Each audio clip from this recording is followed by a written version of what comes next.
HR online solution YouTube চ্যানেলে আপনাদের সকলকে স্বাগত জানাই। এসআইআর এর যে লজিক্যাল ডিসক্রিপেন্সি তালিকা অর্থাৎ হিয়ারিংয়ের নোটিশ কিন্তু জারি হচ্ছে। সন্দেহভাজন যে সকল ব্যক্তি আছে যাদের নামের গড়মিল আছে, সেই নামের গড়মিল বা যাদের তথ্য প্রযুক্তির অসঙ্গতির কারণেও কিন্তু তাদেরকে হিয়ারিংয়ে নোটিশ করা হয়েছে। সব কিছু মিলিয়ে বলা যেতে পারে এসআইআর বর্তমানে সাধারণ মানুষের কাছে একটা আতঙ্কের জায়গা হয়ে গেছে, আতঙ্কের একটা খেলাঘর তৈরি হয়ে গেছে এসআইআর। তো এসআইআরের যে সন্দেহভাজনের যে তালিকা ছিল, লজিক্যাল ডিসক্রিপেন্সির তালিকা এবং যেগুলো অবৈধ ভোটার আছে, সেই অবৈধ ভোটারের তালিকা প্রকাশ করার জন্য কিন্তু সুপ্রিম কোর্ট নির্দেশ করেছিল ইলেকশন কমিশনকে। সেই লজিক্যাল ডিসক্রিপেন্সির যে তালিকা আছে সেই তালিকা প্রকাশ্যে এলো, কিন্তু প্রকাশের যে তারিখ ডেট ছিল শনিবার দিন কিন্তু তালিকা এসে পৌঁছায়নি। এসে পৌঁছেছিল কখন? রাত্রে ইউআরওদের কাছে যে তালিকা এসে পৌঁছেছিল শনিবার রাত্রে। তো সেক্ষেত্রে সুপ্রিম কোর্টের নির্দেশে শনিবার তথ্যর অসঙ্গতি এবং আনম্যাপ ভোটার তালিকা প্রকাশের শেষ দিন থাকলেও তা প্রকাশ করতে পারেনি কিন্তু নির্বাচন কমিশন। রাতে বেশিরভাগ ক্ষেত্রে কমিশনের পক্ষ থেকে জানানো হয়, অর্থাৎ শনিবার রাত্রে ইলেকশন কমিশনের পক্ষ থেকে জানানো হয় যে ইআরওদের কাছে কিন্তু সফট কপি পাঠানো হয়েছে। এরপর সেই তালিকা বিএলওদের মারফত কিন্তু প্রিন্ট আউট করে বিএলওদের দেওয়া হবে এবং ইআরওদের মাধ্যমে কিন্তু গ্রাম পঞ্চায়েত, ব্লক, ওয়ার্ড এবং গ্রাম পঞ্চায়েতের যে দপ্তর আছে প্রত্যেকটা দপ্তরের অফিসে কিন্তু সেই তালিকাকে কিন্তু টাঙিয়ে দিতে হবে। শনিবারে যদি বেসিক্যালি ওই লিস্ট প্রকাশিত হয়েছিল, কিন্তু রবিবার ছিল তার পরের দিন অফিসের বন্ধের দিন এবং সোমবার, অর্থাৎ আজ সোমবার হচ্ছে প্রজাতন্ত্র দিবস, আজ কিন্তু অফিস ছুটি। তাই এখনও পর্যন্ত কিন্তু লজিক্যাল ডিসক্রিপেন্সির যে তালিকা আছে সে তালিকা কিন্তু এখনও কিন্তু কোনো দপ্তরেই চেটানো হয়নি। ফলে সেই প্রিন্ট আউট বের করে মঙ্গলবার দিন কিন্তু অফিস খুলবে। মঙ্গলবার কিন্তু সাধারণ জনগণের সামনে কিন্তু সেই লিস্ট কিন্তু প্রকাশ করবে ইলেকশন কমিশন।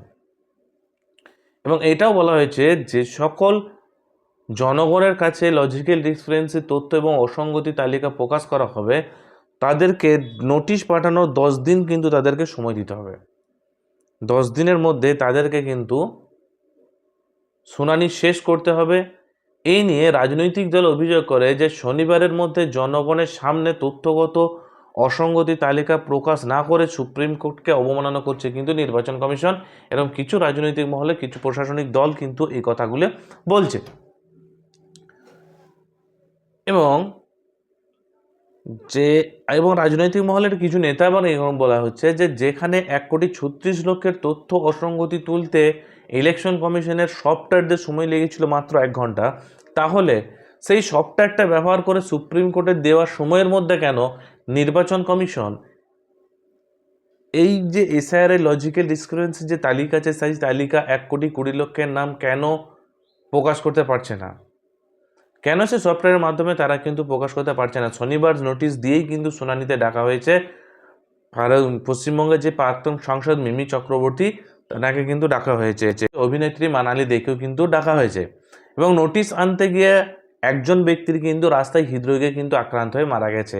তো দেখা যাচ্ছে কি বেসিক্যালিভাবেই এই যে এসআইআর আছে, এই এসআইআর বর্তমানে সাধারণ মানুষের কাছে একটা আতঙ্কের আঁতুড়ঘর হয়ে গেছে, একটা আতঙ্ক তৈরি করে ফেলেছে সাধারণ মানুষের কাছে।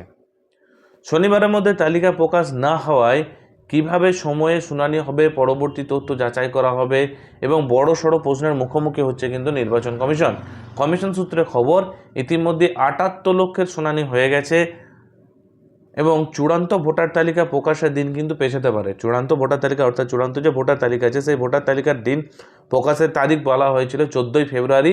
সেই 14ই ফেব্রুয়ারিরও কিন্তু পেছাতে পারে, এমনটাই কিন্তু কমিশন সূত্রে খবর কিন্তু জানা যাচ্ছে। এবং কমিশনের এক কর্তা আরও জানান অনেক ক্ষেত্রেই কিন্তু বিএলওরা ইচ্ছাকৃতভাবেই কিন্তু জটিলতা তৈরি করছেন।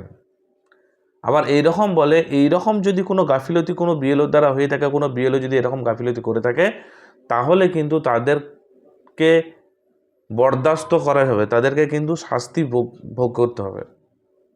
এতটাই ইলেকশন কমিশন কিন্তু সেই দিন জানিয়েছে। বাস এতটাই তথ্য আপনাদেরকে দেওয়া ছিল। যদি আমার এই ভিডিওটি ভালো লেগে থাকে অবশ্যই আমার ভিডিওতে একটি লাইক দেবেন এবং আমার চ্যানেলে নতুন হয়ে থাকলে অবশ্যই আমার চ্যানেলটিকে সাবস্ক্রাইব করে দেবেন। ধন্যবাদ সম্পূর্ণ ভিডিওটি দেখার জন্য। ভালো থাকবেন, সুস্থ থাকবেন।